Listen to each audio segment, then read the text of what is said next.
नमस्कार दोस्तों, मेरा नाम है परवीन शर्मा और आप देख रहे हैं transport and lorry problem channel. तो इसमें दोस्तों इस चैनल को मैंने भी बनाया है और इस चैनल को मैंने इसलिए बनाया है कि इसमें हम लॉरी की और ट्रांसपोर्ट में जो परेशानियां हैं उसके बारे में हम बात करेंगे। तो दोस्तों आज हम बात करेंगे न्यू लॉरी के बारे में। दोस्तों आपको मालूम होगा जो BS3 का ज़माना था और उससे पहले की लॉरी की बात हम नहीं कर रहे हैं, BS3 से ही ले लेते हैं। तो BS3 जब नई गाड़ी लेने हम जाते थे तो वो गाड़ी अगर हमने मान ला मल्टी एक्सल या सिंगल एक्सल गाड़ी की बात करेंगे 32 फीट वाली की, या कैंटर भी है कोई, तो उसकी कीमत ज़्यादा से ज़्यादा कितनी होती थी? 9 लाख रुपए, 10 लाख रुपए चेसिस की। और कैंटर गाड़ी भी ऐसी आ जाती थी 7 लाख 8 लाख रुपए तक की।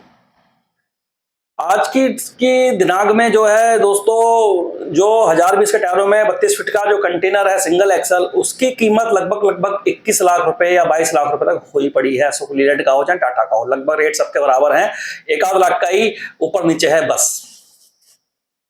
तो 22 लाख की आपने चेसिस लिया, 5 लाख रुपए बॉडी और चेसिस में लगाए, 27 लाख, 1 लाख रुपए का खर्चा आपका उसमें और आ जाता है कि एक EMI आपके पास से ज्यादा गाड़ी खड़ी थी 28 लाख, और भी छोटे मोटे खर्चा बना लो, 29 लाख रुपए की गाड़ी आपको आज की डेट में single axle 32 feet on road बैठती है। और यहीं हम मल्टी एक्सल की बात करें, 10 टायर होते हैं 1020 के, तो वो गाड़ी कम से कम 35 लाख रुपए से लेकर 36 लाख रुपए में ऑन रोड बैठती है। लगभग ये रेट है, 1 आध लाख ऊपर या नीचे। तो दोस्तों अब ये बताइए मुझे आप कि एक आम आदमी इतनी महंगी गाड़ी लेकर कैसे चला सकता है? तो मेरा सरकार से ये कहना है, पहले तो उस पर 28% की जो GST है उसको 18% कर दिया जाए, ताकि आम आदमी के पकड़ में भी ये गाड़ियां आ सकें। दूसरा मेरा ये कहना है, पहले जो हमारी गाड़ियां थी BS3 और BS4 आई उसके बाद, तो BS3 और BS4 में दोनों गाड़ियों में कुछ गाड़ियों में BS4 भी बहुत सारी गाड़ियां ऐसी थी जिनमें एड ब्लू, जिसको यूरिया बोलते हैं, नहीं पड़ता था, और BS3 में तो पड़ता ही नहीं था। अशोक लैंड की जितनी भी गाड़ियां थी लगभग, तो उनमें सब किसी में भी एड ब्लू नहीं पड़ता था। कुछ आइसर की गाड़ियों में भी नहीं पड़ता था, 1020 से के टायरों से ऊपर होती थी उन गाड़ियों में ही ज्यादातर पड़ता था, टाटा वाली में भी। तो उस समय मिली जुली गाड़ियां थी BS4 में, कुछ यूरिया वाली कुछ बिना यूरिया वाली।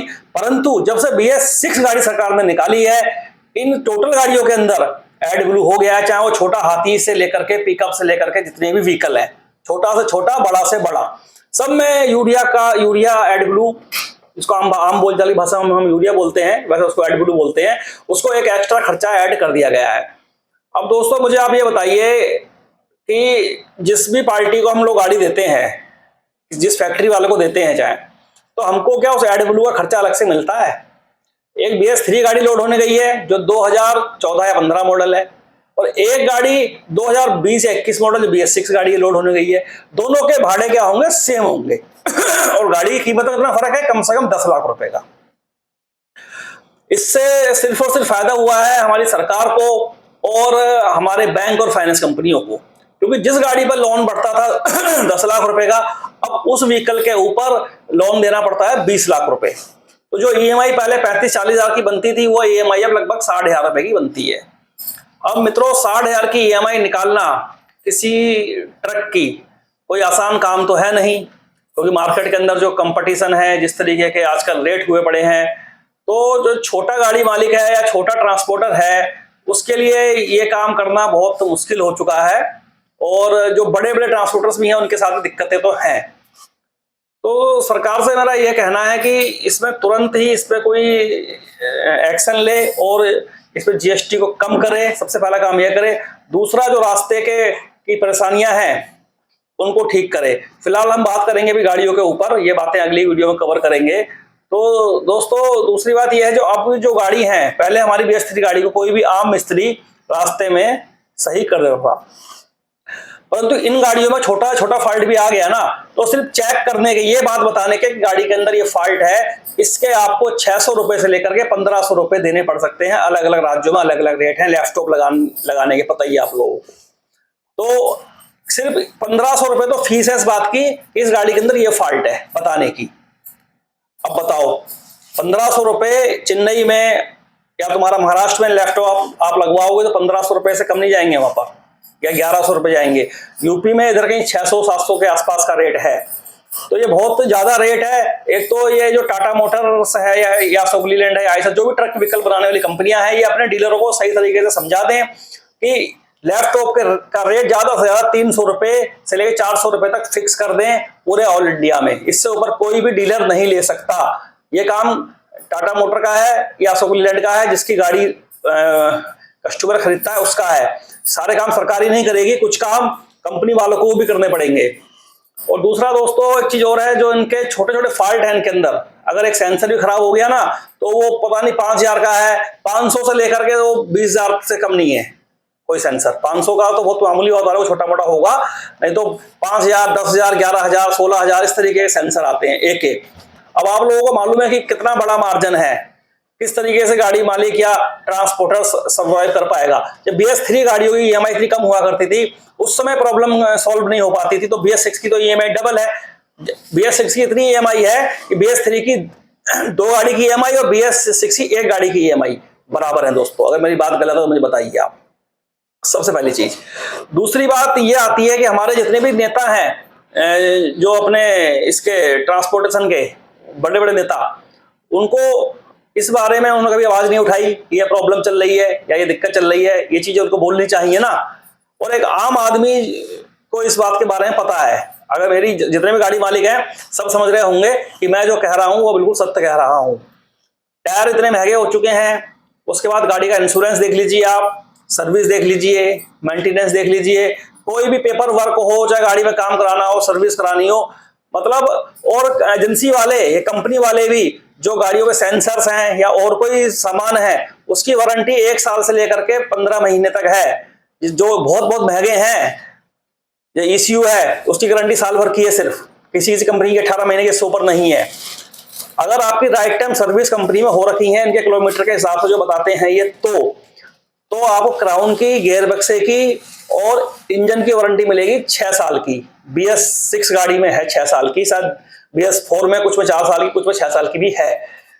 तो 3 चीज की गारंटी छोड़ के बाकी जितने भी पार्ट्स गाड़ी के अंदर हैं, चाहे वो साइलेंसर है जिसकी कीमत 2.5-3 लाख रुपए है BS6 साइलेंसर की आज की डेट में, वो सब वारंटी में नहीं होते हैं। अगर उन सब चीजों की वारंटी आपको लेनी है, वो स्कीम लेनी है आपको, तो दोस्तों वो स्कीम आपको बहुत महंगी पड़ेगी और उसमें आपसे एक अलग से चार्ज लिया जाएगा।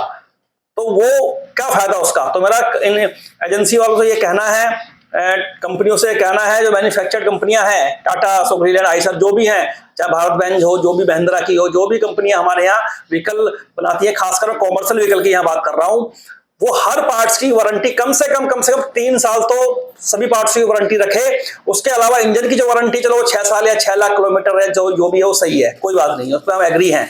लेकिन जो और पार्ट्स हैं वो भी सस्ते नहीं है। और लैपटॉप का भी खर्चा 3 साल तक किसी गाड़ी मालिक के ऊपर नहीं पड़ना चाहिए। 3 साल तक गाड़ी में कोई भी फॉल्ट आता है तो वो जो भी सर्विस का पैसा सिर्फ गाड़ी मालिक देगा, उसके अलावा कोई खर्चा उसको नहीं देना है। इस तरीके की स्कीमें लागू करें तो ट्रांसपोर्ट जगत को थोड़ी राहत मिलेगी।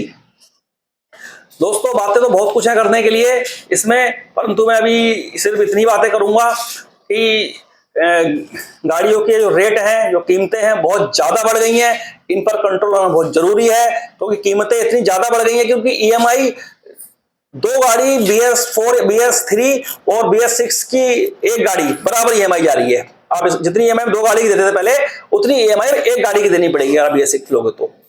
और तो इस पर तुरंत सरकार ध्यान दे और गाड़ियों का थोड़ा रेट कम करे और GST भी कम कराए। इनको ज्यादा से ज्यादा 2-3 लाख के फर्क पर लेकर आए BS4, BS6 को।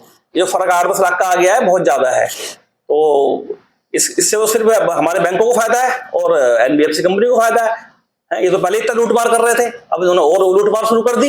इनको क्या है, तो 2 किस्त उड़ जाएंगे, आप गाड़ी पकड़ लेंगे रास्ते में। तो ये तो इस तरीके से हो रहा है ना, गलत बात है ना ये तो फिर दोस्तों।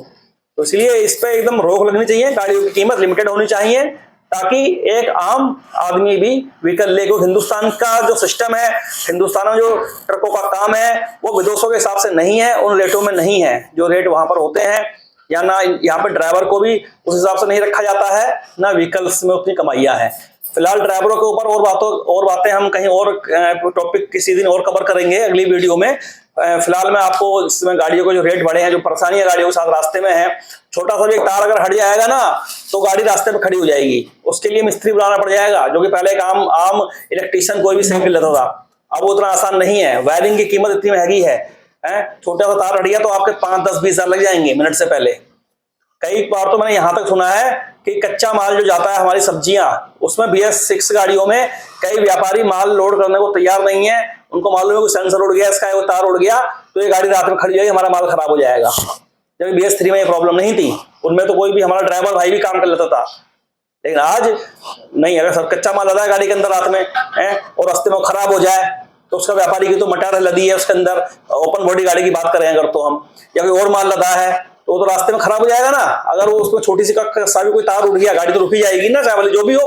अब दिन निकलने से पहले कुछ हो सकता नहीं है, तो बहुत रिस्क है हमारे लिए कच्चे लोड को इसमें गाड़ियों में लोड करना BS6 में। और व्यापारी लोग भी इस बात को समझ चुके हैं, तो BS3 को या BS4 को जल्दी लोड मिलता है। इसको एकदम से वो देख के नई से नई गाड़ियां मैंने रास्ते में खड़ी देखी और माल सड़ते हुए देखे हैं, कच्चे माल खासकर। तो दोस्तों जिसमें BS6 गाड़ियां हैं वो कच्चा माल में ना चलाएं, क्योंकि कल को आपके गले पे मुसीबत पड़ सकती है। लेकिन आपकी मजबूरी है तो चलाएं, मैं उसके लिए मना नहीं कर रहा हूं, क्योंकि आजकल मुझे मालूम है EMI दे पाना एक आम गाड़ी मालिक के लिए बहुत मुश्किल है। और जिसका अपना टेंडर नहीं है, अपना कोई काम नहीं है, तो वो गाड़ियों को इस समय नहीं चला पाएगा। ब्रोकरों के भरोसे गाड़ियां नहीं चल पाएंगी। फिलहाल ये सारी बातें और कवर करेंगे।